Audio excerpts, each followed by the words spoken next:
গতবার বিপ্লব জনগণ পার্টিসিপেট করছে সত্য, কিন্তু শেষ মুহূর্তে সামরিক বাহিনী রক্তপাত এড়ানোর জন্য তারাও সাপোর্ট করছে এবং তারা এই এক অর্থে বলা যায় সেই গণঅভ্যুত্থানটা সমর্থন করছে। এবার কি হবে? মনে হচ্ছে আরেকটা অনিবার্য বিপ্লব আসন্ন। আসলে তাই, পরিস্থিতি এমনই খারাপ যে একটা বিপ্লব আসন্ন হয়ে গেছে। আমরা বিপ্লবের মধ্যেই থাকবো। সেই বিপ্লবের লক্ষ্য কি? লক্ষ্য তো মানে যারা নেতৃত্ব দেবে তারা ক্ষমতায় আসবে। তাহলে বিএনপি ফেল করছে বোঝা যাচ্ছে। বিএনপি, জামাত, যারা সরকার এবং বিরোধী সবাই গণঅভ্যুত্থানের অংশ, কিন্তু বিএনপির বিরুদ্ধে অভিযোগ যে তারা গণঅভ্যুত্থানের চেতনা বাস্তবায়ন করছে না, জুলাই সনদ গণভোটের রায় বাস্তবায়ন করছে না। বিএনপি এটা বাস্তবায়নের জন্য সংসদীয় কমিটি করছে এবং তারা বলছে যে তারা এটা বাস্তবায়ন করবে। এই কমিটমেন্টের পরও আশ্বস্ত হচ্ছে না, কেন জানি অস্থিরতা।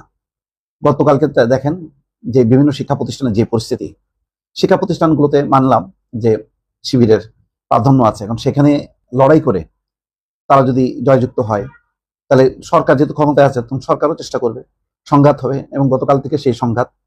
সবচেয়ে বড় কথা হলো আজকে যেই কথাটা বললেন জামাতের আমির, অনিবার্য বিপ্লব, এটা কিন্তু শেখ হাসিনার আমল যদি হইতো নিঃসন্দেহে এই বক্তব্য দেওয়ার পর আজ রাতের মধ্যেই অ্যারেস্ট হয়ে যেতেন জামাতের আমির, কারণ এটা হচ্ছে রাষ্ট্রদ্রোহিতার একটা উস্কানি দেয়া। তো যাই হোক, এখন তো সেই পরিবেশ নাই, এখন মুক্ত পরিবেশে যে যার মতন করে বলছে।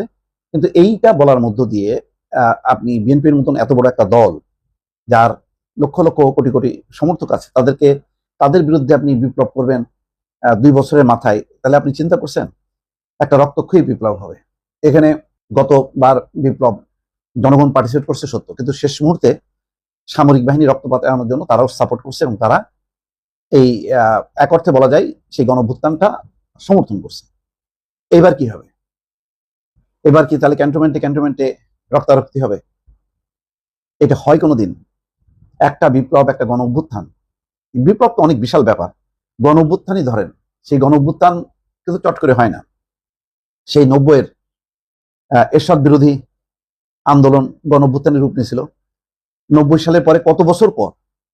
90 গেল, 2000, তারপরে 2026, তার মানে 90 প্রায় 20-25 বছর পরে হয়েছে। তো এটা অত সোজা না। মানুষ হয় কি, যেটা প্রতিদিন মানুষ বিপ্লব করে না, মানুষ যখন দেখতে দেখতে দেখতে অসহ্য হয়ে যায়, যখন একদম ভিতরে তার দানা বাঁধে যে হ্যাঁ, যেই সরকার কাউকে পোছে না, তখন হয়। আজকে দেখেন ডক্টর মোহাম্মদ ইউনূস অতিথির সারিতে, দর্শকের সারিতে ছিলেন জুলাই জাদুঘরে, সেই ওনাকে স্টেজে নিয়ে আসছেন, নিয়ে বসাইছেন। এটাও সম্মান, এটাও উদারতা। হ্যাঁ, মানলাম যে এই জুলাই গণঅভ্যুত্থানের এই অনুষ্ঠানে জামাত, এনসিপি তাদেরকেও দাওয়াত করলে ভালো হতো, এটা সম্মিলিতভাবে হলে ভালো হতো।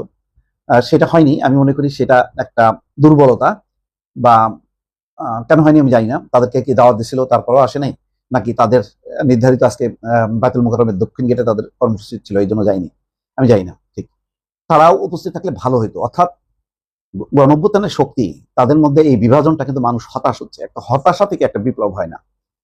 আর জামাত ওইভাবে উজ্জীবিত করতে পারেনি। জামাত ইতিমধ্যে গত 2 বছরে প্রথম দিকে তাদের সুনাম ছিল, শেষের দিকে বেশ কিছু ঘটনায় তারা কিন্তু প্রশ্নবিদ্ধ হয়েছে।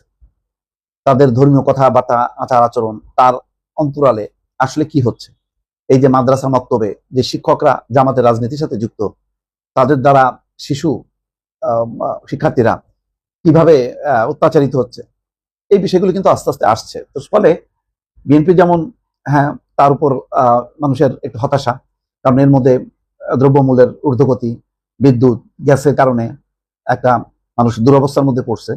কিন্তু তার মানে এই না যে জামাতের প্রতি বিশাল জনসমর্থন হয়ে গেছে, এটাও কিন্তু হয়নি। তো সুতরাং এটা, এই ধরনের কথাবার্তা বললে যেটা হবে, তাদের কাজ হবে না, কিন্তু বিশৃঙ্খলা একটা তৈরি হবে, এটা বলা যায়।